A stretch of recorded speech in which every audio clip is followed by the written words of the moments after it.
Hey guys, how are we doing tonight? After the video I uploaded a little while ago concerning, internet wrestling community drama, and my thoughts last night on Edge's retirement, which sort of took me by surprise. So that wasn't exactly the most positive thing ever. It's time to have fun again. It's time to enjoy wrestling again. It's time to leave all the negativity behind. Now, this is going to be something new. When I first started this channel, as some of you know, basically all I was doing was reviewing pay-per-views. Then I started doing previews, then I started tossing some other thoughts together here and there. And starting in January, I started with the Road Signs series, which gave me an opportunity to talk to you guys a hell of a lot more than once or twice a month, which is all that pay-per-views gave me. So I'm going to take a shot for the next little while at doing weekly reviews, and right now I'm only reviewing Raw. I'm always home Monday for Raw, because whether we like it or not, Raw is the flagship show, not just of WWE, but the flagship show of wrestling. It starts out the week, whether Impact likes to believe it or not. That's just how it is. And Thursday, Friday, I hit and miss as to whether or not I'm home. So that's another story. But basically what I'm doing, I'm gonna kind of steal the format a little bit for anybody that watches Aftermath, for anybody that watches Right After Wrestling and stuff like that in Canada on the Score. Basically, I'm gonna rip their format a little bit in terms of just a general overview of the show, and it's gonna cap off with the score, the fail, and the MVP. And it's basically what it sounds like. The one thing I liked about the night, the one thing I didn't like about the night, and who I thought shone that night. I'm going to try to not waffle on it. I'm going to try and have 1 point for each. And we'll see how it goes. It could fall flat on its face. If you guys are along for the ride, I appreciate it. And let's get going. This is for Raw from last night. I'm not guaranteeing that just because it's a Monday Night Raw review that it's going to be up on Mondays. I will tell you that from the start. Okay, so we started off Monday Night Raw with Michael Cole having himself announced as the only undefeated superstar in the WWE, and they're having Cara make his debut later that night. So way to shoot a brand new guy in the foot. We open up with Cena coming down, addressing The Rock, addressing once again that they will be fighting in, 350 days or so. But then he quite properly puts that on the shelf, refocuses back to the WWE title, starts challenging The Miz, and typical John Cena BS and bravado and whatever, but then gets cut off beautifully by Orton, who says if anybody's going to get a WWE title shot, maybe it should be somebody that won at WrestleMania. So yeah, kind of enjoyed that. They are interrupted by John Morrison, who really, really needs a push, doesn't he? He goes in, he tells them off. Vicky Guerrero drags her little Ziggler bitch out there, and they throw their 2 cents in the ring.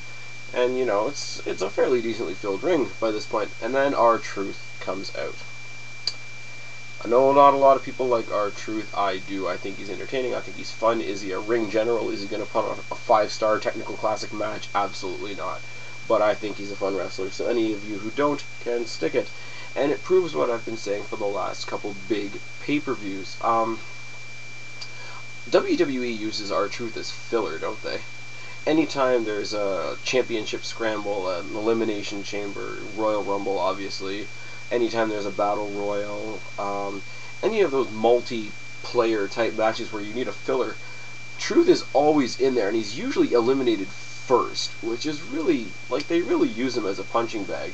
It's like, okay, we'll toss you up in the main event so you can be knocked down, and then we'll leave you on Superstars for a couple of months. So that's not cool. So it was cool that they tossed him in there, and the Raw GM dings, and are we not sick of the Raw General Manager yet? Oh, yes we are.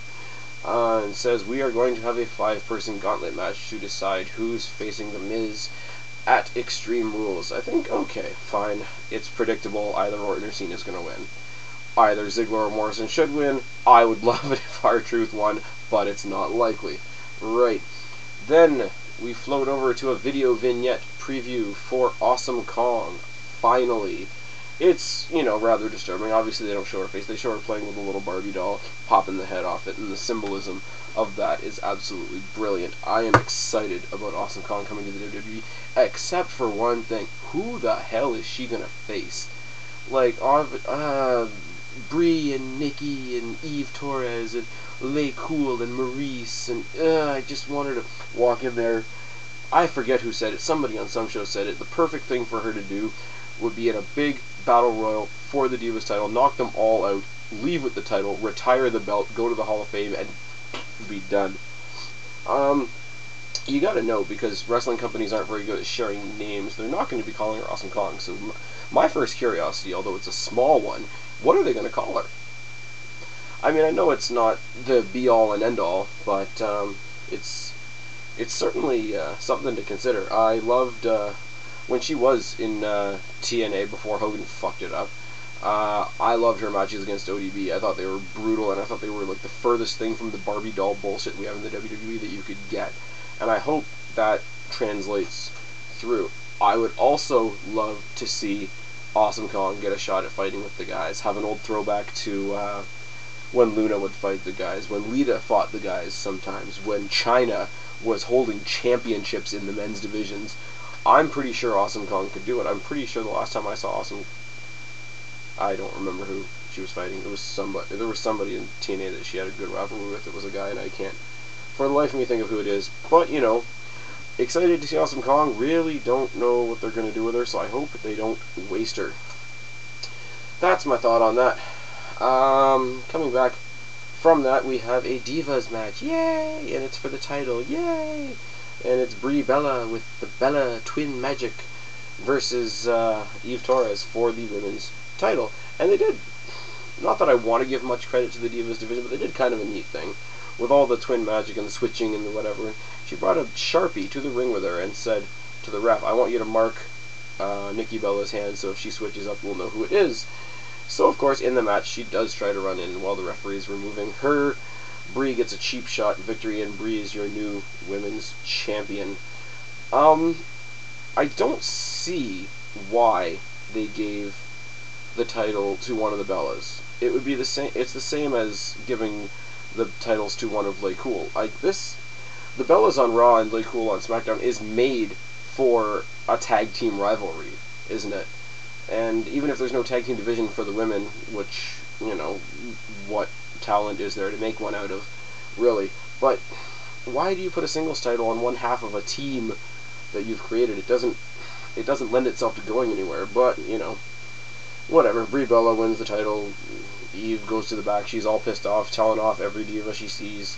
Gail Kim and Natalia and whoever else she told off, and that's just lovely. So now we have the Bellas who are already heel, and now we're going to have Eve go nuts, and she's going to become a heel.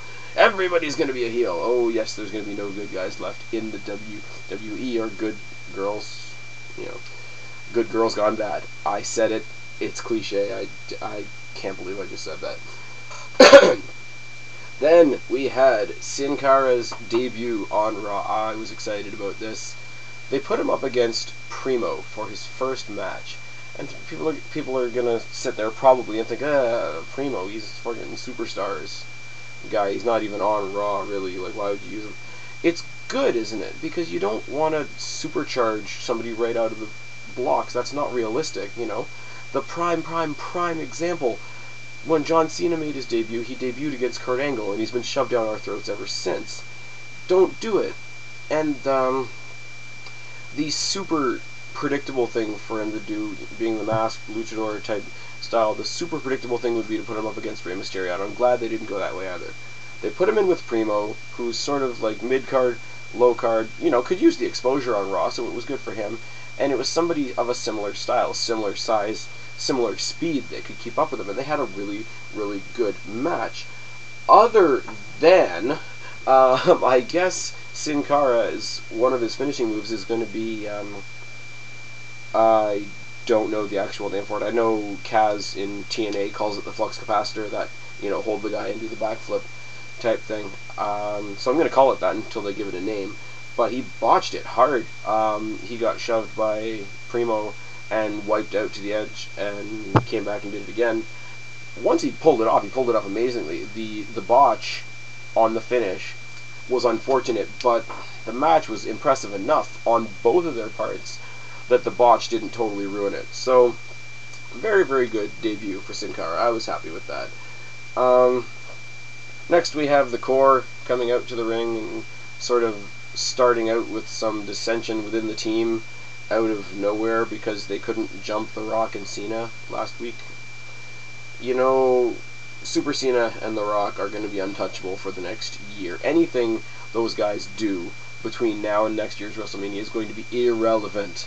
So if I wasn't bored enough with John Cena already, I know anything he does in the next year is going to be irrelevant. But they're met at the top of the stage by Santino's little ragtag group. It was Santino, Marella, Daniel Bryan, Evan Bourne, and Mark Henry. And I really, really feel bad for Daniel Bryan and Evan Bourne because you know that they literally went around the backstage and said, okay, whoever's not doing anything in the WWE right now, make a team and go face the Corre. And that's fucking ridiculous. If I was them, I would have been embarrassed to go out. Especially being led by Santino. Santino is a joke at best. So they had a 4-on-4 match. How predictable is that? I'm really pissed off that they put the tag team titles and the Intercontinental title on the Corre, and neither are defending it that much. Okay, Gabriel and Slater have defended the tag team titles, but what tag team division is there? There's at least some people that I could see going for the Intercontinental title, and they're just not doing it. And Ezekiel Jackson's probably the most impressive guy in the group, and they don't put any gold on him. So this was the piss break match of the night for me. And I can say the same thing about the next match. We all hoped and prayed that the King and Michael Cole thing would be done at Mania, but oh no, there's going to be another match at Extreme Rules. Anyways, tonight on Raw, Jack Swagger fought the King, and if the King won, he got to choose the stipulation of his match with Michael Cole at Extreme Rules. King beat Swagger. He has decided that himself and JR are going to face Michael Cole and Jack Swagger. I don't even know. The storyline's going on too long. Michael Cole was at ringside to support Jack Swagger in more of a manager style, and he's even more annoying at the actual ringside than he is at his ringside desk, if that's possible. But yeah, so now we have a boring tag team match that's going to be the piss break match of Extreme Rules. Oh yes! Okay. After that, we have Edge coming out to announce that he has retired. If you look over there, I don't know where I'm going to put it, there will be a link on this video to the last video that I made, which is all my thoughts on Edge's retirement and Edge's career and all those sort of things. Again, Edge was awesome. Anybody with a brain in their head as a wrestling fan is going to miss him in the WWE because he's, I don't want to make it sound like a funeral, but he's left too soon. Hasn't he? Really? And then we have the gauntlet match, and I figured, okay, the two predictable guys are Orton and Cena, and so they'll leave them to the end and let all the young guys go to start off the match. I was wrong. You know, I'm happy at this point to say when the WWE surprises me, because it's not that often anymore. But Orton started it off. He started it off against Dolph Ziggler. That didn't last very long because he was jumped and eliminated by the new Nexus, which I thought had all been punted back to FCW or to the developmental territories, wherever they came from. But they're back, apparently. Why? So Orton is eliminated, and we bring in R-Truth. R-Truth, in very impressive fashion, for what most people think of him, takes out Ziggler and takes out Morrison. So the last two people in the match are, in fact, Cena and R-Truth, and they're going good for a little while, despite really, really bad commentary at the commentary table by The Miz. Miz and Alex Riley go in, interrupt the end of the match, jump R-Truth and Cena. General Manager dings in and says, oh, we didn't have a winner, so now it's a triple threat match at Extreme Rules. The Miz versus John Cena versus R-Truth. Everybody seems to be up in arms about R-Truth being in the world title match. First of all, calm down. you know the guy's not going to win. It's unfortunate. Second of all, would you have rather have had Orton, Cena, and The Miz, the same guys that have been fighting over the WWE title for the past year? No. You've got The Miz, who's still the champion, which is awesome, because he beat Cena at WrestleMania, which makes me a happy kid. You've got R-Truth, who nobody thinks should be in the match, and you've got John Cena, who I wish wasn't in the match. So I really, really hope, I don't want R-Truth to go heel, but I want R-Truth to fuck over Cena. So I want R-Truth and The Miz to just pound the living daylights out of Cena. Just make me a happy kid. That's going to be the main event for Raw. I don't know what the main event for SmackDown is going to be anymore, because last week's SmackDown set up Edge versus Del Rio in a ladder match for the world title. Now, he won that #1 contendership in a #1 contenders match against Christian. Edge is gone, so would it not make sense that the two guys that fought for the #1 contendership would now be the two guys fighting for the title? Would I love it to be Christian, you know, sort of literally symbolically following in Edge's footsteps, especially in a ladder match, to take on Del Rio in a ladder match, win, finally get the recognition that he needs. But that's SmackDown, and this is a Raw video. That was the end of the night. GM had way too much impact again on here. So did Cole, but here we go. The score for me for tonight's episode of Raw was they have effectively shifted the focus off of the Rock Cena thing and put the focus back on the championship. You know, even if it means, okay, Cena himself has focused from the Rock back to the championship. You had 5 guys within the span of about 10 minutes at the beginning of the show saying, no, it's my turn, it's my shot, it's my opportunity to go for the world title now.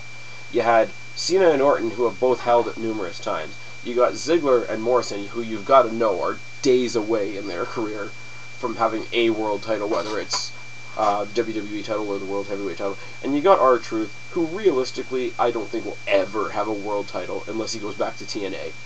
But it's hungry. It makes the championship look more valuable. And because it makes the championship more valuable, it, in a reverse kind of way, makes The Miz look really good, because he's got a lot of people aiming at him, so it boosts his credibility as well.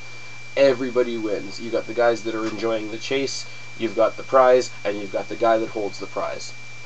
Those are the 3 pieces you need to put together any world title picture, and they took the focus off the past, off the, you know, Rock and Austin and Trish Stratus and so forth and so on, who came in and participated the way they were supposed to participate, but they've gone now, and they've put the focus back where it belongs, on the world title, on the current rivalries with the wrestlers that are current now, and I like that. The fail for me for this week was any storyline where the center, any story that has Santino at the center, because I can't take Santino seriously, so if he's in the center of the situation, I'm sorry, but I can't take the situation seriously.